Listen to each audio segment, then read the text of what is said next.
They RTV app వార్తల్ని క్షణాల్లో చదివే అవకాశం ఉంటుంది. ఒక న్యూస్ పేపర్, ఒక టెలివిజన్ ఛానల్ మీ చేతుల్లో ఎప్పుడూ ఉంటాయి. ఈరోజు మన రాష్ట్రంలో పరిపాలిస్తున్న వైఎస్ఆర్ పార్టీ కేవలం ప్రజల పార్టీ అని చెప్పుకుంటూ ముందుకెళ్తున్నారు. యువజనుల పేర్లు పెట్టుకున్నారు, యువజనులు మోసం చేశారు. అలాగే రైతుల పేరు పెట్టుకున్నారు, రైతులకి భరోసా ఇస్తారన్నారు. ఏదో 13,500 ఎంతో వస్తుందని చెప్పి వాళ్ళే ఇస్తున్నామని చెప్పుకుంటారు. వేరే రైతులకు కూడా 6,000 రూపాయలు చొప్పున కేంద్ర ప్రభుత్వం ఇస్తున్న నిధులే చేరుతున్నాయి. తర్వాత మిగతాది కూడా 13,000 ఇస్తానన్నది మిగతాది ఆయన కనిపించి మొత్తం ఒక నేను ఇచ్చానని చెప్పుకుంటారు. అలాగే చూస్తే మరి మన్యం జిల్లాలో ఏనుగులు పెడుతుంది. అక్కడ చాలామంది రైతులు నష్టపోయారు, వారికి కూడా పరిహారం ఇవ్వలేదు. ఈ రాష్ట్రంలో కంప్లీట్గా ఇరిగేషన్ వ్యవస్థ అన్నది అస్తవ్యస్తంగా మారింది. రైతులకి పంట పండించుకోవడానికి నీళ్లు కూడా ఇవ్వలేని ప్రభుత్వం ఇది.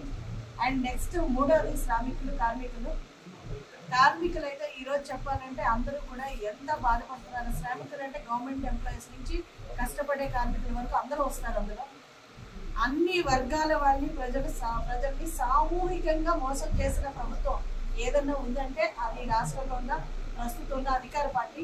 కాబట్టి ఆ పేరు పెట్టుకుని ఈరోజు యువకుల్ని కంప్లీట్గా నిర్వీర్యం చేసి ఉద్యోగాలు కూడా లేకుండా కంప్లీట్గా యువత ఈరోజు నిర్వీర్యం అయిపోయి మన రాష్ట్రానికి ఒక రకంగా చెప్పాలంటే నిరుద్యోగ సమస్య అధికంగా అయిపోయిన ఈ పరిస్థితి చూస్తున్నాం ఈరోజు.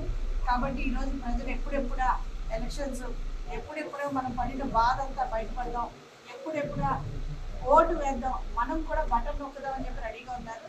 సో 7 కాన్స్టిట్యున్సీస్ పర్యటన ఆల్మోస్ట్ పూర్తయింది. ఇప్పుడు స్టార్ క్యాంపెయినర్స్గా కూడా కేంద్ర మంత్రులు చాలామంది వస్తున్నారు.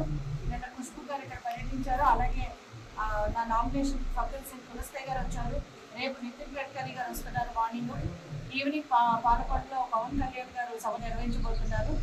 అలాగే నరేంద్ర మోడీ గారు, ప్రధానమంత్రి గారు మన ఉత్తరాంధ్రకి రాబోతున్నారు. అనకాపల్లి వస్తారు, అరకు వస్తారు చూడాలి. అండ్ అమిత్ షా గారు కూడా రాబోతున్నారు. అలాగే చాలామంది పెద్దలు మన రాష్ట్రంలో పర్యటించబోతున్నారు. ఈ రాష్ట్ర ప్రభుత్వ తీరుని ఎండగట్టబోతున్నారు. ఎందుకంటే ఈరోజు ఈ చారిత్రాత్మక కూటమి ఏర్పడింది ఆంధ్రప్రదేశ్ ప్రజల భవిష్యత్తు కోసం, మన తరాల మన బిడ్డల భవిష్యత్తు కోసం అందరూ కలిసి పవన్ కళ్యాణ్ గారు ఏదైతే వ్యతిరేక ఓటు చేయనివ్వను అని ఒక పిలుపునిచ్చారో ఆ పిలుపు మేరకు ఈరోజు ప్రజలు కూడా సంసిద్ధమై మేము సైతం ముందుకు వస్తున్నారు. చాలా ఆరోగ్యకరంగా ఎలక్షన్స్ అంతా కూడా చాలా మంది కూటమిలో మీకు చాలా ఇబ్బందులు ఉన్నాయని చెప్తున్నారు, బ్రహ్మరథం పడుతున్నారు. అట్ ద సేమ్ టైం ఈ ఎలక్షన్ ఏదైతే జగన్మోహన్ రెడ్డి గారు చెప్పారో నీతికి అవినీతికి మంచికి చెడుకి మధ్యలో జరుగుతున్న యుద్ధం కాబట్టి డెఫినెట్గా మంచి గెలుస్తుంది.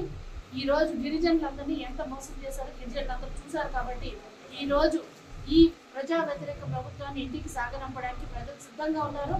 మేము ఈ యుద్ధానికి మేము కూడా సిద్ధమయ్యాము, సంసిద్ధమయ్యాము. సో ఈ యుద్ధం డెఫినెట్గా జూన్ 4 చారిత్రాత్మక తీర్పు వస్తుంది. మీ అందరికీ మరొకసారి మీడియా మిత్రులందరికీ హృదయపూర్వక ధన్యవాదాలు, నమస్కారాలు తెలియజేస్తున్నాను. మరిన్ని వీడియోస్ కోసం ఛానల్ ని సబ్స్క్రైబ్ చేయండి. లేటెస్ట్ అప్డేట్స్ కోసం వాట్సాప్ ఛానల్ ని ఫాలో చేయండి. అండ్ లింక్ డిస్క్రిప్షన్ లో ఉంది.